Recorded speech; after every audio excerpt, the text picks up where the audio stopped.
Bonjour mon frère, bonjour ma sœur, j'espère que vous allez bien. Encore un nouveau jour avec notre émission Foi, Onction et Guérison. Pour notre part, nous allons tous bien. Nos 3 enfants, Karine et moi, allons vraiment très bien. Même si nous aurions pensé que ces émissions auront été un impact dans votre vie, nous sommes un petit peu, je vais vous dire sincèrement, déçus de voir que beaucoup ont lâché malheureusement, mais nous ne pouvons pas en faire autrement. Vous savez, il y a un plan de Dieu et il y a un plan à suivre. Ça aurait été pour nous, nous aurions aimé être chaque jour avec vous, mais vous savez, nous avons aussi une vie de famille, comme nous l'avons dit. Nous avons une église à assister et nous avons vous qui êtes là sur YouTube à soutenir, à être là derrière vous. Mais tout cela nous venait impossible. Comme vous le savez, nous ne faisons jamais de demande de dons. Karine et moi travaillons.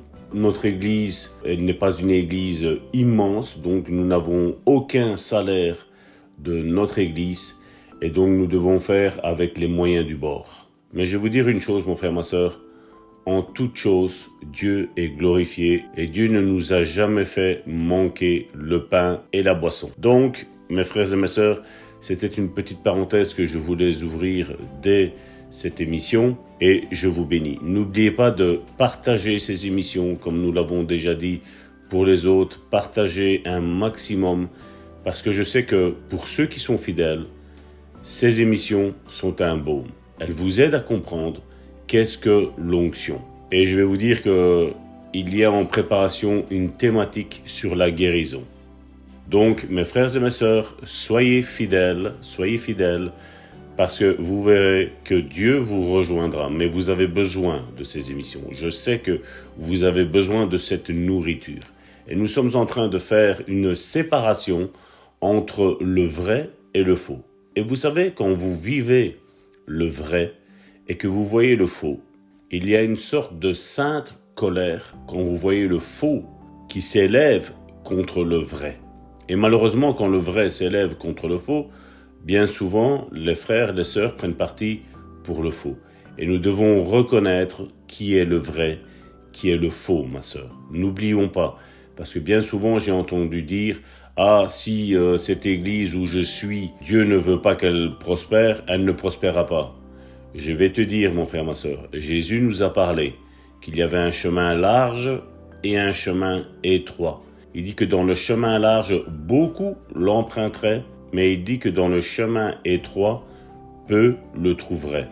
Donc, mon frère, ma sœur, je ne suis pas d'accord avec cette affirmation de ses frères et de ses sœurs qui pensent que voilà, Dieu est souverain dans le ciel. Mais ici-bas sur la terre, mon frère, ma sœur, la souveraineté de Dieu nous a été donnée à nous. Et c'est nous qui faisons prospérer l'œuvre de Dieu. C'est au travers de nous que le Saint-Esprit, aujourd'hui, travaille avec des frères et des sœurs. Et nous voyons que dans le faux, généralement, il y a très peu de miracles et de prodiges qui sont manifestés. Et c'est à ça que nous devons regarder.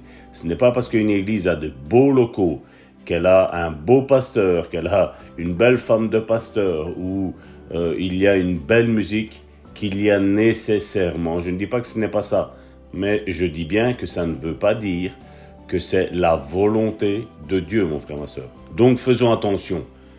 Regardez la nourriture qui est donnée. Regardez ce qui est fait pour votre croissance.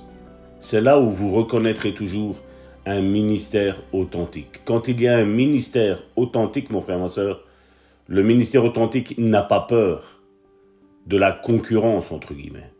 Mais là où il y a une fausse onction, il y a un faux ministère, croyez-moi bien, il y a peur de la concurrence.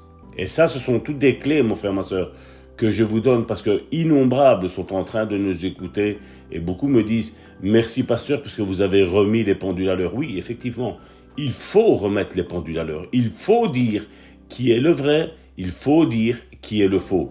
Vous vous rappelez quand Jésus est rentré dans le temple et qu'il a retourné les tables? Il a dit « Ma maison est appelée une maison de prière pour les nations. » Il dit « Vous en avez fait une caverne de voleurs. » Matthieu chapitre 23, vous pouvez mettre pause et aller relire ce que je vous dis là. dans Matthieu 23, Jésus a repris sévèrement les pharisiens, les scribes de l'époque. Et c'était quasi comme s'il les insultait. Donc mon frère, ma soeur, une critique n'est pas une critique pour détruire. Mais vous savez, j'ai la compassion des âmes. J'ai faim et soif que mes frères et mes sœurs grandissent spirituellement parlant. C'est pour ça que l'autre fois, quand je vous ai dit que Jésus n'a pas prié une seule fois pour une maladie, c'est pour vous aider à comprendre que nous sommes tous rentrés dans un concept religieux qui est hors Bible, où Jésus n'a même pas fait ça, mon frère, ma sœur. Et nous voulons et nous devons avoir notre vie calquée sur ce que Jésus a fait. Je ne dis pas qu'il ne faut pas prier, mais je dis que nous prions pour certains cas. Parce que la Bible nous le dit, priez sans cesse. Mais il ne parle pas de guérison. Non, quand c'était pour la guérison, Jésus parlait avec autorité. Les apôtres, quand on voit l'apôtre Pierre, qui était à la porte belle, qu'est-ce qu'il a dit à ce paralytique qui était là? De l'or et de l'argent, je n'en ai pas. Mais ce que j'ai, je te le donne. Lève-toi et marche. Quelle a été sa prière? Lève-toi et marche? Ben, vas-y. Lève-toi et marche, mon frère, ma soeur. Voilà, nous devons rester, mon frère, ma soeur, calqués sur ce que la parole de Dieu dit. La parole de Dieu est notre GPS. Donc, c'est celui qui va nous guider à bon port. Si nous faisons à notre tête, mon frère, ma soeur, il ne faut pas se plaindre après que Dieu ne fasse rien avec nous. Et c'est pour ça que j'ai la conviction que quand je demande à Dieu quelque chose, comme la Bible me le dit, Dieu me l'accorde. Pourquoi? Parce que je calque ma vie sur ce que la parole de Dieu dit et non pas sur ce que les hommes disent. Et c'est ce que vous devez faire, mon frère et soeur. Vous devez prendre ce que je vous dis et le comparer à la lumière de la parole de Dieu. Parce qu'aujourd'hui, un peuple innombrable est trompé, est séduit, est manipulé par des hommes sans scrupules. L'apôtre Paul le dit. Et nous devons faire attention. Attention. Parce que nous nous aimons, mon frère, ma soeur, tous, les uns les autres. Mais notre but premier est notre Dieu. Le but premier pour lequel nous sommes créés et nous faisons l'œuvre de Dieu, mon frère, ma soeur, c'est parce que nous devons atteindre le royaume de Dieu. Si on fait toute cette vie ici, mon frère, ma soeur, et qu'au final, on se retrouve dans la géhenne, à quoi bon? Comme le disait Salomon, mangeons, buvons, parce que demain nous mourrons. Mais j'ai découvert l'amour, la compassion, la grâce, la miséricorde de mon Dieu. Et je veux te la faire saisir, mon frère, ma soeur. Parce qu'il n'y a rien sur cette terre, mon frère, ma soeur, qui pourra surpasser l'amour, la grâce, la miséricorde et la compassion de notre Dieu, mon frère, ma soeur. Et je veux vous faire découvrir le Dieu El Shaddai, le Dieu Yahvé Jireh, le Dieu Yahvé Rapha, mon frère, ma soeur. L'Éternel qui pourvoit, l'Éternel tout-puissant et l'Éternel qui guérit. Oui, c'est ce Dieu-là que je veux te faire découvrir. Ce Dieu extrêmement bon, extrêmement miséricordieux. À Dieu soit la gloire, mon frère, ma soeur. C'est un chant que j'adore, mon frère, ma soeur.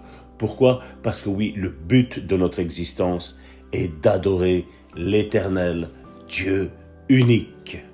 Soyez bénis. Et donc nous avons terminé la dernière émission en disant que ce n'était pas le vêtement de poil qui faisait quelque chose. C'était l'onction qui résidait dans ce vêtement de poil à cause de l'onction qu'il y avait sur Élie, qu'Élisée a pu diviser les eaux en deux.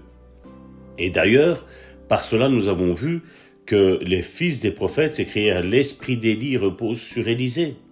Ainsi donc, Élisée vit Élie enlevé au ciel et il reçut une double portion de l'onction pour s'acquitter de sa fonction de prophète.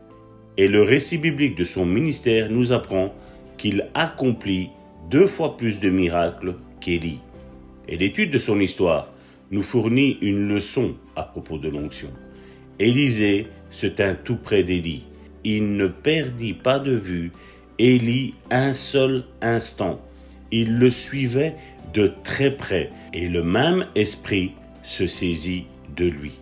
Vous constatez donc que le don de la même onction ou le même esprit a un rapport avec la notion d'association, d'entourage et d'influence. C'est ce que je vous disais, mes frères et mes sœurs. Plus nous nous calquons sur la parole de Dieu et sur ce qu'elle dit, et plus nous atteindrons notre but. Vous ne devez pas perdre votre but, à vous qui m'écoutez, c'est le royaume des cieux. Ce qui nous importe, c'est le royaume des cieux. Quand vous m'écoutez, vous n'écoutez pas le royaume de Salvatore Gentile. Non, nous prêchons le royaume de Dieu. Nous devons connaître Dieu et nous devons nous calquer sur la parole de Dieu. Plus tu t'imprègnes de la parole de Dieu et plus ton caractère, ta personnalité change et se conforme à la parole de Dieu, c'est-à-dire à Dieu. Et nous savons que Jean chapitre 1 nous dit que la parole s'est faite chair.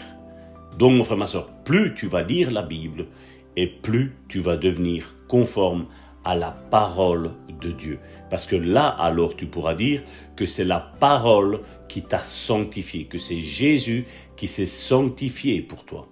Avez-vous remarqué que ceux qui travaillent en relation étroite avec moi ont la même onction que celle qui repose sur moi? Je le vois à l'église.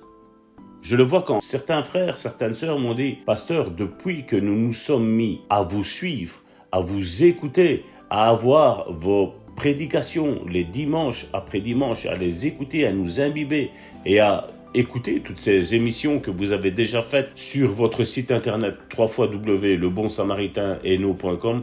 Il est juste en bas, donc notre site internet. Des frères et des sœurs ont commencé à écouter toutes nos prédications. Nos prédications sur notre site internet sont mises à disposition depuis 2016. Et des frères et des sœurs ont tout écouté sur même pas un an. Qu'est-ce qui s'est passé? Ils ont vu que ce que nous prêchions était la vérité. Et qu'est-ce qu'ils ont fait, mon frère, ma soeur? Ils se sont imbibés, ils se sont calqués sur nous, sur ce que nous disions. Ils ont fait des groupes de maisons et ils ont commencé eux-mêmes à enseigner les autres sur ce que j'avais ouvert les yeux à eux. Et c'est comme ça, mon frère, que ça doit fonctionner. Ça doit être comme ça.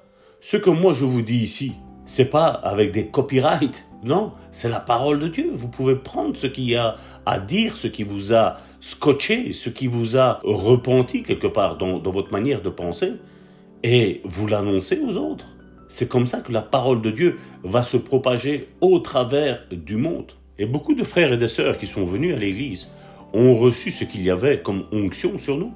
Et ils repartent avec ça. Alors qu'ils n'avaient jamais de songes et de visions, ils ont commencé à avoir des songes et des visions. Alors qu'ils n'avaient jamais de paroles de connaissance, paroles de prophétie, ils ont commencé à avoir des paroles de prophétie et des paroles de connaissance. Pourquoi? Parce qu'ils se sont attachés à l'onction qui était en nous. Ils ont compris que cette onction était la véritable onction et donc ils l'ont prise. On a prié pour eux et comme on dit, c'est une communion, c'est une transmission, c'est une association qu'il se fait. Et automatiquement, elle se dégage de moi et elle entre dans la vie de mes frères et de mes sœurs et l'onction se propage. C'est ce que Jésus a fait. La question qu'on devrait se poser, c'est pourquoi Jésus a commencé avec 12 disciples? Pourquoi Jésus n'a-t-il pas pris 1000 disciples et dit voilà, allez-y, allez à travers le monde et évangélisez? Non, il en a pris 12. Il les a enseignés, il a prié avec eux, il leur a transmis l'onction. Vous vous rappelez qu'à un moment donné, les disciples n'ont pas su chasser un démon, Jésus s'est énervé sur eux. Et puis, quand les disciples lui ont demandé « Mais Seigneur, comment ça se fait qu'on n'a pas su chasser ce démon ?» Jésus, qu'est-ce qu'il leur a dit? Cette espèce de démon-là sort par le jeûne et la prière. Et vous savez, beaucoup se sont arrêtés là en disant « Ben voilà, il faut jeûner, il faut prier. » Mon frère, ma soeur, je vais te dire quelque chose. Jésus les a repris. Sévèrement, d'ailleurs, la Bible nous précise. Il y a ce mot-là, sévèrement. Jusqu'à quand serai-je avec vous? Il leur a dit, jusqu'à quand serai-je avec vous? Une version dit, vous m'exaspérez. Mais on dit, là voilà, c'est écrit et on ne peut pas aller contre ça. Jésus leur a dit, cette espèce de démon-là sort par le jeûne et la prière. Ah, on va dire, ben, la prière c'est normal.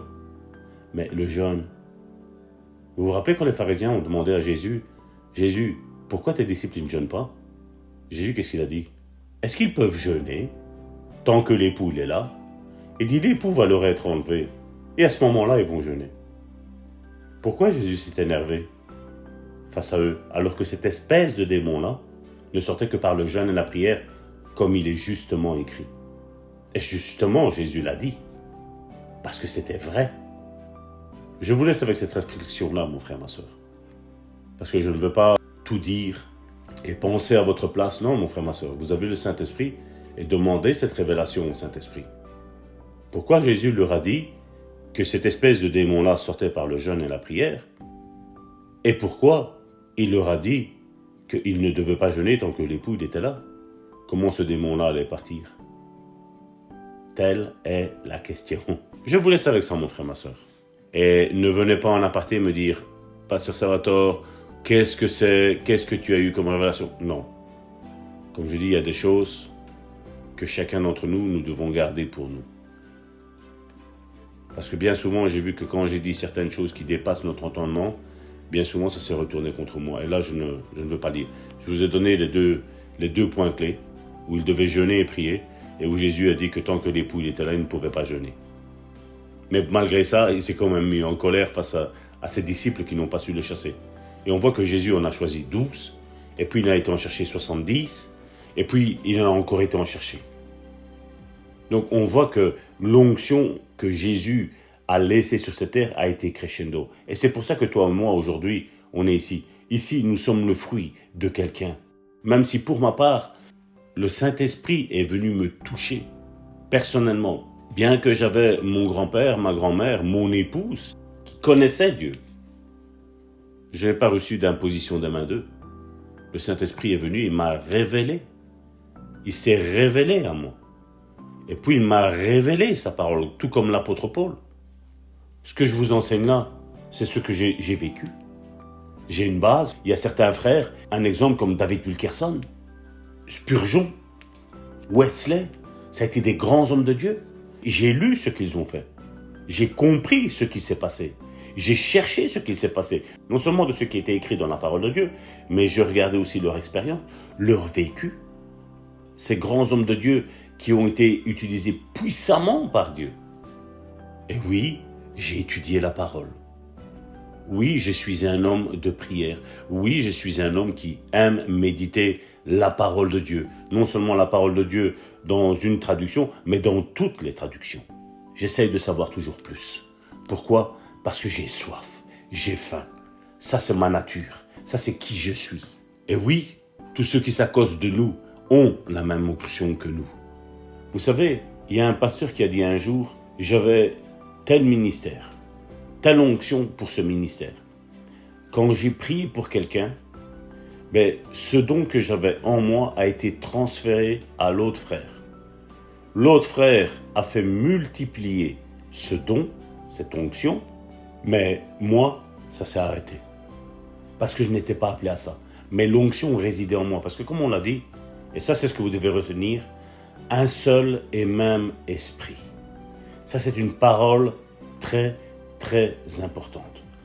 Tout ce que nous faisons émane du seul et unique Saint-Esprit. C'est lui aujourd'hui qui est glorifié au sein des églises. C'est lui aujourd'hui qui prêche. C'est lui aujourd'hui qui nous conduit dans toute la vérité, Jésus nous a dit.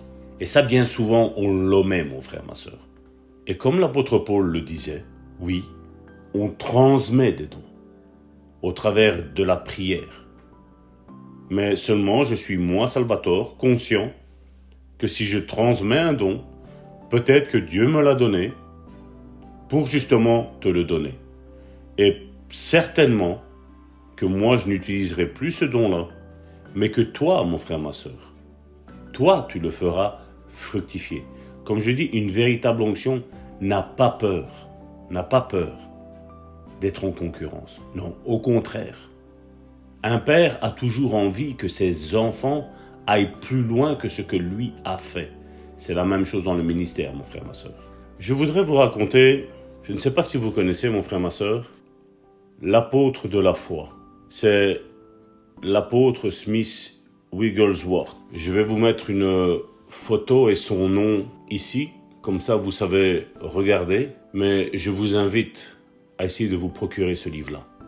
Vous allez voir ce que je vous disais sur ce que l'onction peut provoquer.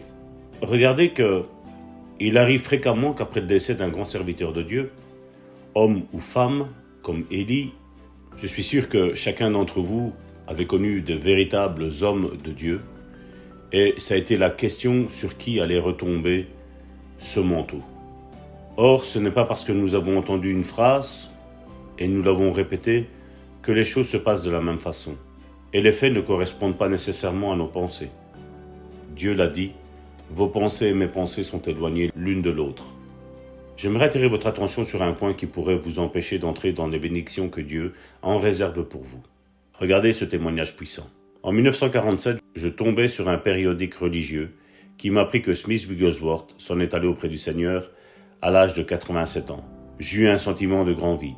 Je me rappelle m'être rendu dans mon église et m'être agenouillé devant l'autel. Je n'avais pas connu cet homme personnellement, mais j'avais lu beaucoup de livres sur lui. J'avais même usé ses ouvrages jusqu'au jour où quelque chose finit par déteindre sur moi. Et là, mon frère, ma soeur, j'ouvre une parenthèse, vous voyez ? Je ne veux pas dire que je suis spécial ici, là, mon frère, ma soeur. Non, loin de moi cette pensée-là. Je ne suis qu'un simple homme, je suis qu'un simple serviteur. Mais si tu reconnais, mon frère, ma soeur, si l'Esprit atteste dans ton esprit que je suis un véritable homme de Dieu, tu vois qu'en suivant, en écoutant, ici lui lisait, mais vous en écoutant, l'onction qui est sur moi, l'onction qui est sur Karine, l'onction qui est sur Christina, peut se déverser sur ta vie, mon frère, ma soeur. S'il y a quelque chose que tu désires ardemment, tu vas le recevoir, mon frère, ma soeur. Et c'est ce que cet homme de Dieu le dit. Lorsqu'un homme de Dieu de cette envergure meurt, on a une impression de vide, de grand vide. En effet, il avait au cours de son ministère amené 23 personnes à la vie. Elles étaient ressuscitées. Les gens s'interrogeaient donc sur qui tombera ce manteau. Et dans mon ignorance, j'ai cru aussi que le manteau, l'onction, tomberait sur quelqu'un au hasard. Mais ce n'était pas exact. Le manteau est le symbole de l'onction. De plus, il n'est pas décrété que le manteau doive tomber sur quelques individus en particulier, et les choses ne se passent pas ainsi. Ce n'est pas de cette façon que le manteau descendra sur vous. Comment donc Élisée reçut-il le manteau d'Élie et une double portion de l'onction de prophète ? En suivant Élie de très près. Et comme nous l'avons constaté, la même onction se reçoit en rapport avec les notions d'association, d'entourage et d'influence. C'est pour ça qu'il y a des personnes qui investissent dans des ministères. Et c'est comme ça qu'elles reçoivent une onction. Est-ce que c'est l'homme de Dieu qui la relâche ? Non, c'est Dieu qui la relâche. Tu crois en un ministère, tu investis dans un ministère, et Dieu, qu'est-ce qu'il fait ? Dieu te récompense, Dieu te rémunère. Il est le rémunérateur de ceux qui le cherchent, et il rémunère la personne du geste qu'elle a fait. Parce qu'elle reconnaît l'onction, elle reconnaît l'homme de Dieu, ou la femme de Dieu, bien entendu. Il ne fait aucun doute que vous serez conduit par le Seigneur à exercer certains ministères. Mais il faut absolument que tous ceux qui exercent un ministère soient avertis à ce propos. Et cet homme de Dieu dit, « Je suis dans le ministère depuis 49 ans, et en 49 ans, ce ne sont pas les occasions de trébucher qui ont manqué. Si vous suivez quelqu'un, assurez-vous que cette personne suive réellement le Seigneur. Si elle s'en éloigne tant soit peu, ne serait-ce qu'un tout petit peu, alors soyez sur vos gardes. Apprenez de leçons de foi de telles personnes, mais ne le suivez pas de trop près. Rappelez-vous de ces 3 points. Ayez premièrement l'appel de Dieu dans votre vie. Suivez ensuite le Seigneur Jésus, car il est la tête de l'Église. Suivez-le de très très près. Enfin, si vous désirez connaître le même genre de ministère que celui que vous voyez exercé par une autre personne, suivez ce ministère de près. Si votre cœur éprouve un tel désir, c'est qu'en général, Dieu l'y a lui-même placé. Mais ne vous y méprenez pas. Ce manteau ne tombera pas sur vous de façon automatique, comme les cerises mûres qui tombent d'un arbre. À l'époque de la Voie de la Guérison, organisation florissante au temps du grand réveil de guérison, j'observais certains de ces ministères. Dieu m'envoya vers plusieurs d'entre eux pour leur dire de ne pas faire certaines choses. Mais ils ne tinrent pas compte de ces avertissements. Ils continuèrent selon leurs idées. Ils se mirent à suivre telle personne qui finit par s'égarer, et je vis ses disciples s'égarer de la même manière. Et le même phénomène se reproduisit, comme ce fut le cas de plusieurs. Certains d'entre eux moururent exactement au même âge que celui qu'ils avaient suivi. Vous voyez, ils l'avaient suivi de trop près. Tirez-en vous-même la leçon. Je ne veux pas vous manipuler ou faire dire ce que j'ai envie de dire, mon frère, ma soeur, mais ça c'est un constat que moi aussi j'ai fait. Vous savez, je ne sais pas si vous connaissez, mon frère, ma soeur, John Alexander Dowie. C'était un homme qui a été utilisé fortement dans le ministère de la guérison. Alexander Dowie est mort en 1907. Il avait 60 ans. Et au moment des faits, Nelson, un autre pasteur, était un pasteur baptiste. Il ne reçut pas le baptême du Saint-Esprit et ne commença à exercer lui-même le ministère de guérison qu'en 1921.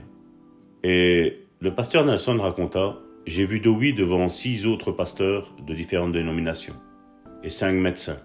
Et ces 5 médecins lui ont amené une femme qui avait une grosseur maligne sur un côté du visage. Cette grosseur ressemblait à une énorme aubergine, d'un bleu violacé, qui s'étendait à l'intérieur de la bouche et qui recouvrait toute une partie du visage. Elle était d'une grosseur presque égale à celle de la tête. Les médecins ne pouvaient pas traiter cette tumeur tant elle était importante.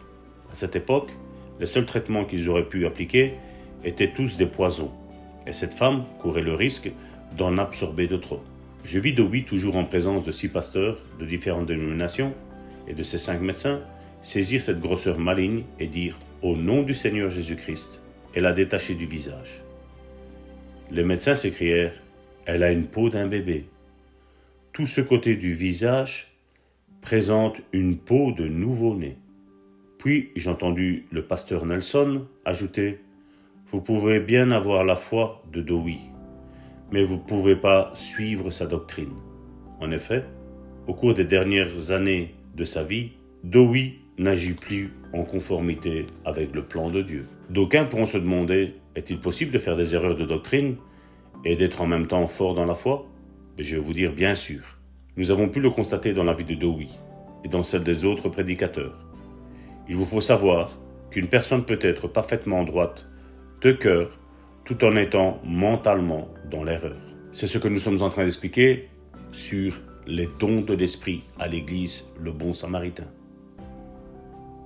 où il y a, il est vrai, d'innombrables erreurs qui sont faites avec l'enseignement sur les dons spirituels, mais aussi sur la pratique des dons spirituels et sur qui peut pratiquer les dons spirituels. Voilà pourquoi il vous faut faire preuve de la plus grande prudence quant à la personne que vous suivez et plus particulièrement dans le ministère. Un homme jeune qui suit de très près un autre homme commettra exactement les mêmes erreurs que son compagnon plus âgé. Apprenez de cet homme si vous le pouvez, et comme le disait le pasteur Nelson, vous pouvez suivre sa foi, mais vous ne pouvez pas suivre sa doctrine. Et vous savez, mon frère, ma soeur, dans cette histoire, je m'y retrouve. Parce que je vais vous dire qu'au début de ma conversion, j'ai suivi un homme de Dieu qui était d'origine italienne, qui était puissamment utilisé par Dieu, où des miracles ont été exercés par cet homme de Dieu. Et à un moment donné, j'ai même dit que cet homme de Dieu-là, même si on dirait des choses contre lui, je ne les croirais pas. Et un jour, Dieu m'a dit, Salvatore, tais-toi. Et donc j'ai compris, quand le Saint-Esprit a parlé, que tôt ou tard, cet homme tomberait. Je vais vous dire, avec cet homme de Dieu-là, nous avons discuté, nous nous sommes vus. Je l'ai eu quelques fois au téléphone où on a discuté longuement. Et je lui disais, cher frère, fais attention. Fais attention. Sa réponse a été, je sais ce que je fais. Mais au fond de moi, je savais qu'il ne savait pas ce qu'il faisait. Et malheureusement, dans ce que je craignais, d'ailleurs ma femme était au courant de cela, On avait détecté, mon épouse et moi, qu'il y avait le bas qui blessait quelque part. Et encore une fois, nous n'avons pas jugé. J'ai averti comme une sentinelle. Et comme je dis, j'accepte les avertissements que mes frères et mes sœurs peuvent me donner, si ça sert à construire, bien entendu, parce que bien souvent, ce n'est pas le cas. Mais comme je dis, un homme de Dieu doit savoir discerner ce qui est vrai, ce qui est faux. Comme on doit reconnaître une vraie onction et une fausse onction, la même chose, on doit discerner ce qui est dit qui est vrai et ce qui est dit et qui est faux. Et vous, c'est ce que vous devez faire. C'est pas parce que ça vient de Salvatore Gentile que c'est forcément vrai. Vous devez analyser tout à la lumière de la parole de Dieu, mon frère, ma sœur. Et un jour est arrivé ce qui devait arriver. Mais vous croyez, mon frère, ma sœur, que j'ai suivi cette personne-là? Pourtant, je vais vous dire sincèrement, il nous a relevés beaucoup de fois. Parce que beaucoup de fois, Dieu s'est servi de lui pour nous relever. Nous passions des moments très très durs avec Karine. Et cet homme-là a été utilisé par Dieu pour parler à notre cœur et pour nous relever, mon frère, ma sœur. Mais malheureusement, il est tombé. Il est tombé dans l'adultère. Et on savait, mon épouse et moi, on le savait. On savait qu'il allait tomber dans ça. On le savait. Pourquoi? Parce que je ne peux pas trop parler, parce que je ne veux pas froisser ma famille. Mais je sais ce qui s'est passé dans ma famille. Je sais ce qui s'est passé dans la famille de Karine. Et vous savez, je vous l'ai dit, j'analyse toujours tout. Et je sais là où il faut faire attention. Et d'ailleurs, j'ai moi-même averti mes propres enfants de faire attention.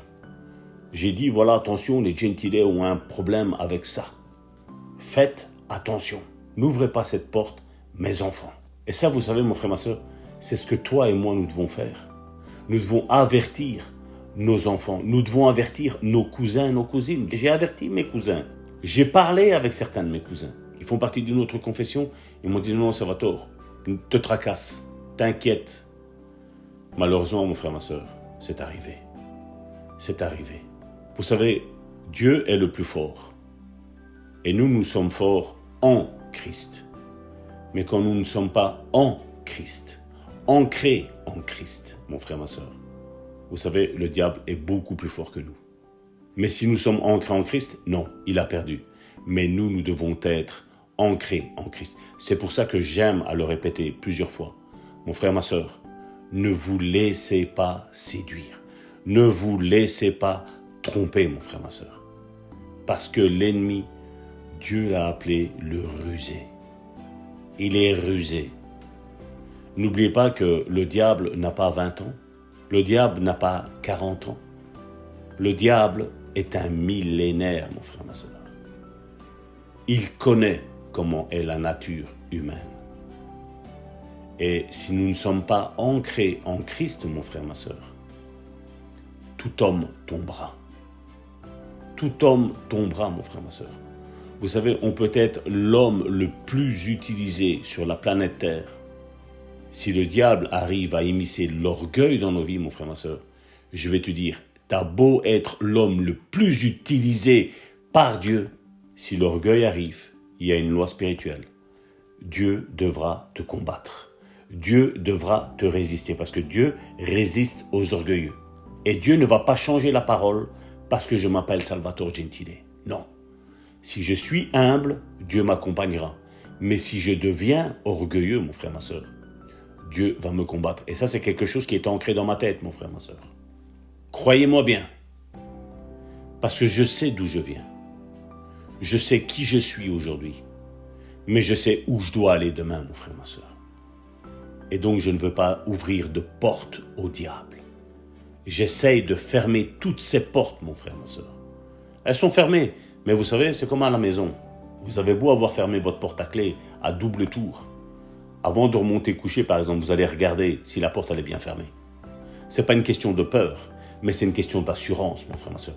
Et nous avons une assurance, mon frère, ma soeur, que quand nous faisons la volonté de Dieu, nous allons nous retrouver là en haut. Et voilà pourquoi il faut faire la plus grande prudence quant à la personne que vous suivez, et particulièrement dans le ministère.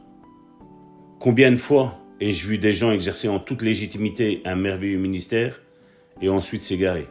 Vous vous rappelez, même l'apôtre Paul le dit. Vous avez commencé par l'esprit, attention de ne pas finir par la chair.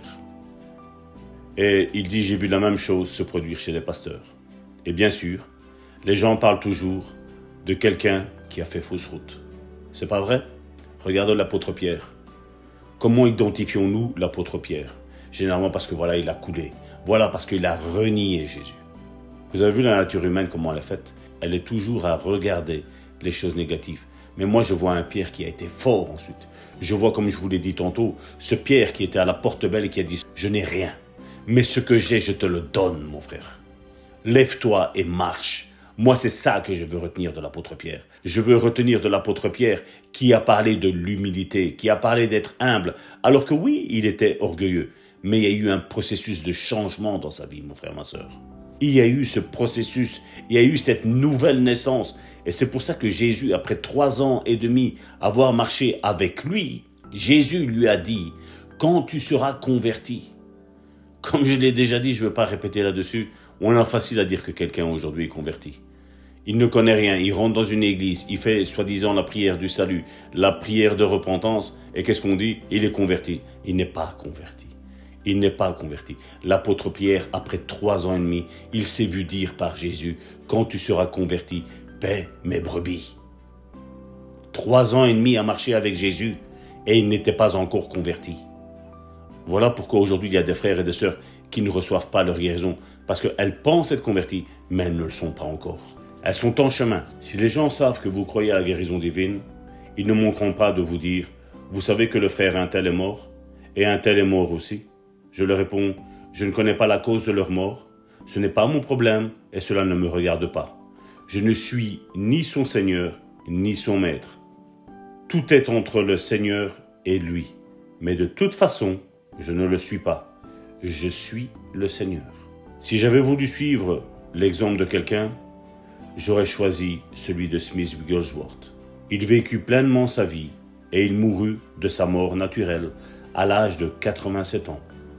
J'aurais pu également choisir un autre bon exemple, celui d'un pasteur baptiste qui, lorsqu'il fut baptisé dans le Saint-Esprit, parla en langue et prêcha la guérison divine.